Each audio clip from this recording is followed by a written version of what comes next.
Hello, this is Mad Cat, the angry egalitarian that discusses this and that.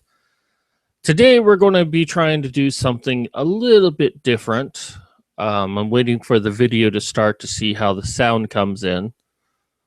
If it's so. A bit different. I'm waiting for the video. Okay, it sounds like it's coming in well. It comes horrible on my speakers, but for you, it sounds like it's well enough. So we're going to do something a little bit different today. Unlike my usual show where I read articles to death and then just yell at them, today I'm going to be short, sweet, and sarcastic as I look at a couple of fumbles that have appeared on my email today. So let's go ahead and get started.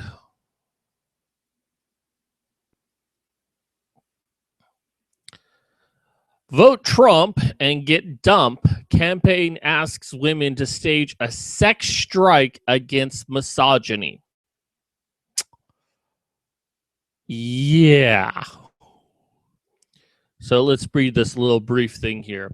As Republican strategist employs impassioned op-ed and slut-shaming ads to rally voters against Donald Trump, two lay people from Ohio are trying a different strategy, a sex strike.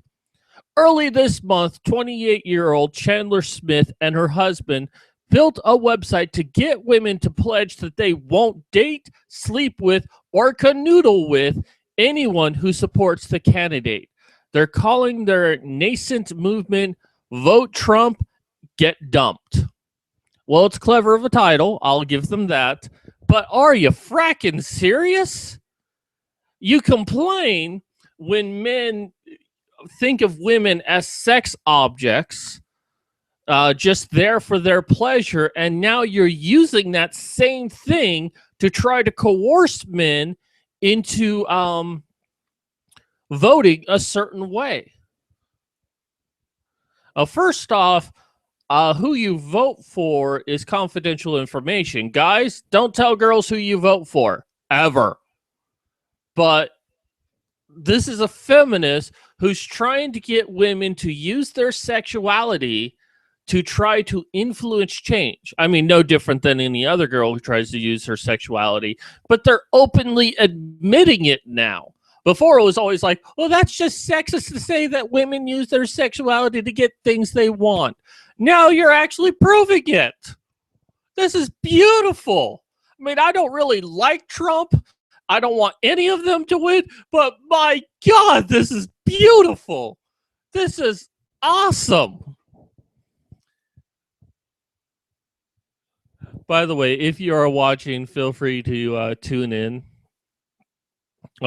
Feel free to, yeah, you're already tuning in. Feel free to leave a message and I'll try to respond to it. For some reason the video is coming in blurry. I don't know if that's just my video or what. Let's see if I refresh it, if it comes in better. Okay, that might be because of a program that I'm using. So we'll just kind of work with it from here and see what we can do about it.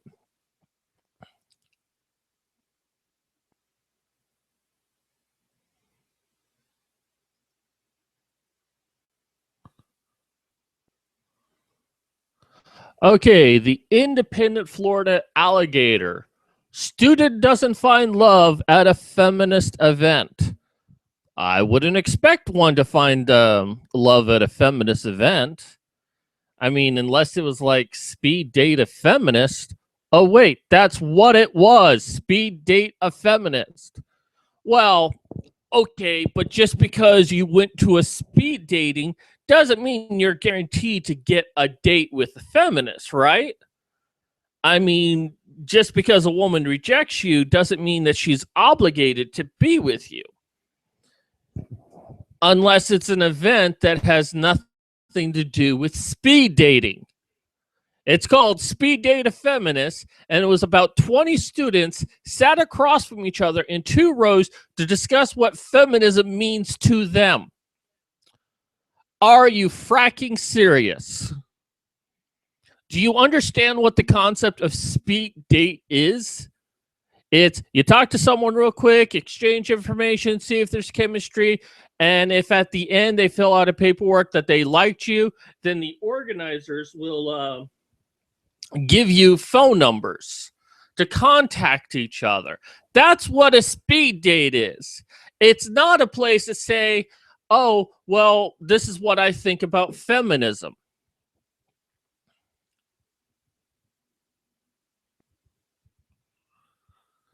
But let's take a look at some things that these women had to say. This event is introducing people to feminism in a speed dating type format. The UF Political Science Junior said, "We are hoping to encourage people to look at feminism in a much more approachable way." By lying about what the event is, you're using speed dating as a way of talking about feminism. That's like getting, hey, free medical exam, and you talk about feminism while having fingers shoved up your ass and have like no, you're not told anything at all. Or a blood drive. We'll do it in a blood drive format where we talk about feminism and what it means to us and not actually take out any blood.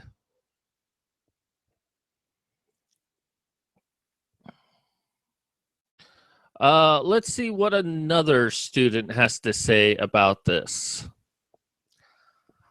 I feel like they really helped foster that belief that we could do what we want.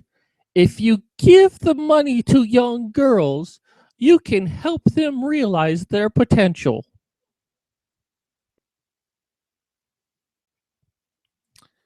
I give money to young girls. Whenever I go out to a strip club, I'll slip a few singles into their G-string, and I think that really helps their potential.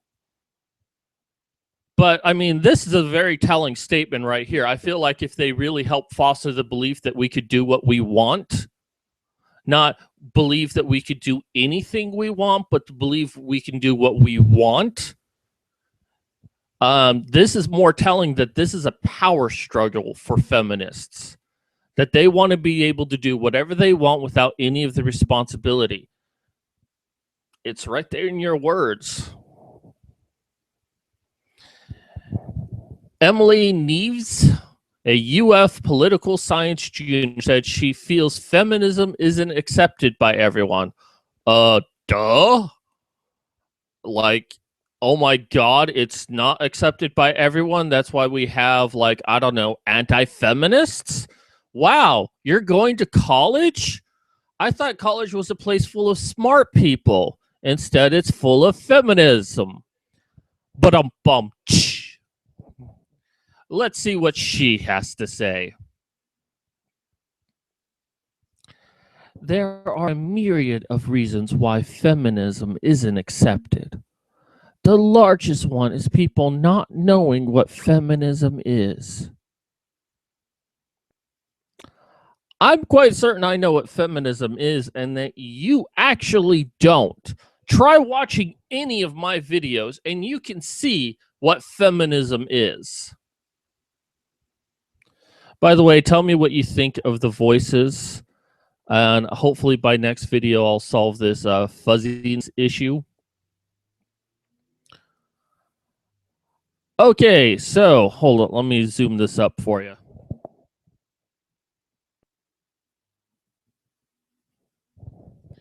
Female researcher makes STEM less competitive to ensure it's inclusive to women. Yeah. A doctoral candidate at the University of North Dakota recently published a research paper that argued one way to make science, technology, engineering, and mathematics more inclusive for women is to make it less competitive. Laura Parson was the one who said all of this. And let's hear what she has to say specifically. Although the corpus of the syllabi explored was small, the findings from this exploration support the view of STEM courses as chilly. This suggested that there's an opportunity for STEM courses to reduce the perception of courses as difficult and unfriendly through language used in the syllabi, and also as a guide for how to use less competitive teaching methods and grading profiles that could improve the experience of female students. Wow, you're a retard, aren't you? You want to dumb down education to make it easier for girls to pass. You want to change the language and the way it's taught and how grades are given for female students. That's amazing. You're basically saying that girls are not as smart as men, even though feminism has been saying for a long time that a woman can do anything a man can do. And now you're saying, let's dumb it down for women so more women will take it.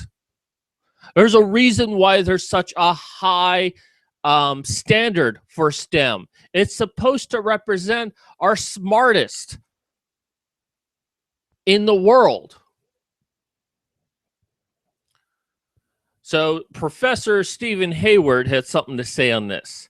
In other words, dumb it down and practice grade inflation for the girls in the class, who are no different from boys. Don't you forget. Oh, you got a C on this paper, but because you have a vagina, we're going to give you a B+.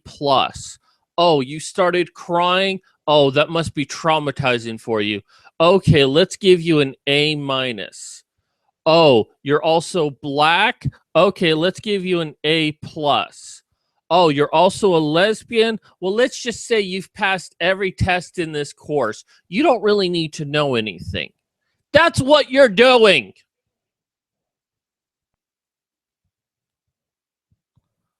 So she has a little bit more to say in this article. Language used in the syllabi reflected institutionalized STEM teaching practices, and view about knowledge that is inherently discriminatory to women and minorities by promoting a view of knowledge as static and unchanging, which is a masculine concept of knowledge, and by promoting a chilly climate that marginalizes women.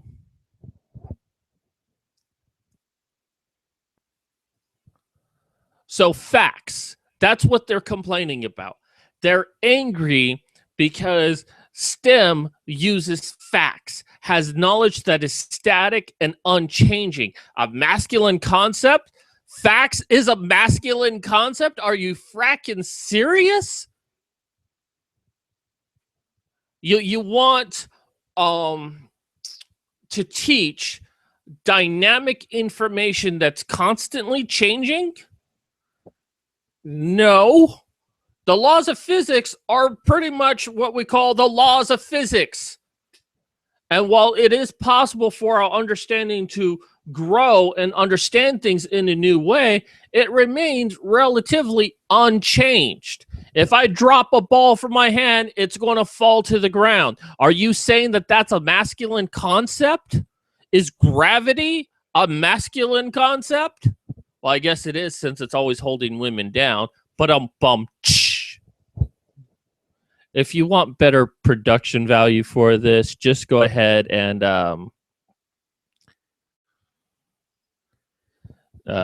donate to my Patreon so I can get better stuff. Hey there, Stig. Hey there, Sato Chris.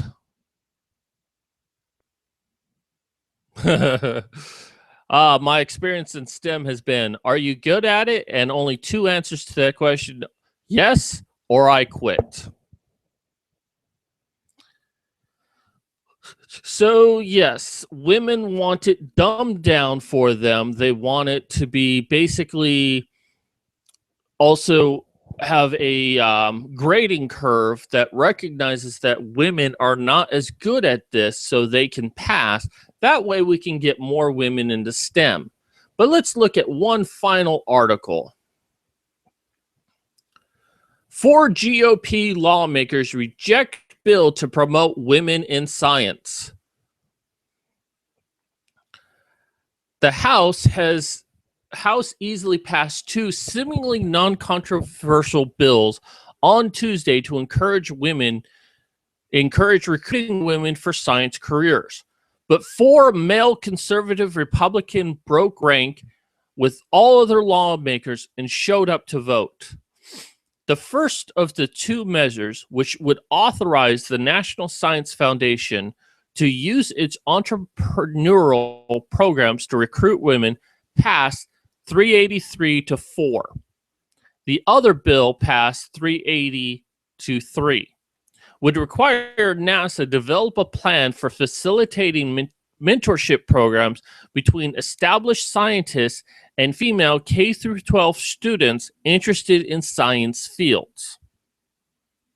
So basically, these 2 bills mandate that these organizations spend extra time with women, not just people in general who are interested in science and they can apply themselves, but women specifically, girls specifically. Yet Republican reps Justin Amash, Louis Gohmert, Thomas Massie voted against both bills. But Glenn Grothman supported the science mentorship legislation, but opposed the other. Now, Gohmert said in response to this, "We want to take time from our $19 trillion in debt to demand that the National Science Foundation discriminate based on gender," which is what it's doing. By supporting only women in these initiatives, it's discriminating against men. There may be some young boy who needs encouragement from a tough family situation, but this program is designed to discriminate against that young, poverty-stricken boy and to encourage the girl. Forget the boy, encourage the girl. He goes on to say, when we come in and we say, well, it's important that for a while we discriminate, we end up getting behind. And then probably 20 years from now, boys are going to have fallen behind in numbers, and we're going to need to come in and say, you know, actually, when we passed that bill forcing encouragement of girls and not encouraging little boys, we were getting behind the 8 ball. We didn't see that we're going to be leaving little boys in the ditch, and now we need to start doing programs to encourage little boys. Wow, a politician actually being the voice of reason, especially Republicans, because we just had Republicans in North Carolina just pass a law that made it legal to discriminate against the LGBT. So I have a very hate relationship with the Republican Party, but my God, they are actually telling people, like, look, if you only focus on girls, you're going to leave the boys behind. Pretty much what the men's rights movement has been saying. What Christina Hoff Sommers said in her book, The War Against Boys. Or, God, I forgot the other author. I just had his name in my mind. Warren Farrell. He's been talking about this. And, it's good. It's good that we're starting to get some politicians to say this, to be like, hey, wait a minute, we can't be doing this. But I'm happy. I kind of consider this a win, even though both bills lost. That someone in Congress actually said focusing only on one will leave the other behind. And in 25 years, we're going to be coming back to this point and be like, yeah, we should have been encouraging girls because now boys are underrepresented in STEM. Hopefully it's not that long before we finally get rid of feminism from the political office, but who knows? It could be 100 years before that could actually happen.